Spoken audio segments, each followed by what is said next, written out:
哦，当然是我的枕边人在打呼，尤其是正要入睡的时候，你真的很想把它给掐，很像坦克车开进来，有没有？而且呢，一半呢，坦克车还会停，我还得摸摸你的鼻子呢。还说我像坦克车，哦，不知道谁打呼比我更大声。把枕头垫得很高啊，侧睡啊，还有各种冥想啊，可是并没有改进。在医院呢，我检测出呼吸中止症之后，我就直接使用 CPAP。当然，比起说没有使用的时候，状况会好一些。第二天一样，起床以后还是觉得很累。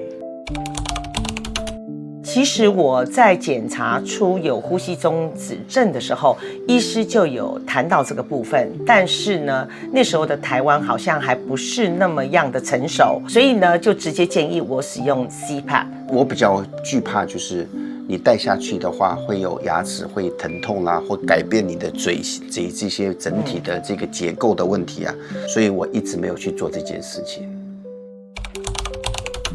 我是唐医师的患者，然后呢，有听说唐医师有发明专利的止鼾器，唐医师是在矫正专科的权威，所以呢，我觉得把这件事情交给唐医师，我个人是非常非常放心的。我使用止鼾器已经2-3个月了哦，那我觉得最明显也是让我最开心的一件事，那就是我睡觉的时候我不用再用 CPAP 的，所以在睡眠的时候其实是很轻松的。在戴的这个2-3个月的过程当中，让我的精神变得比较好。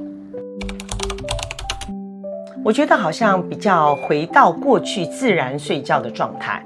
对我最大的帮助是让个人的这个精气神的部分的提升，我觉得最好。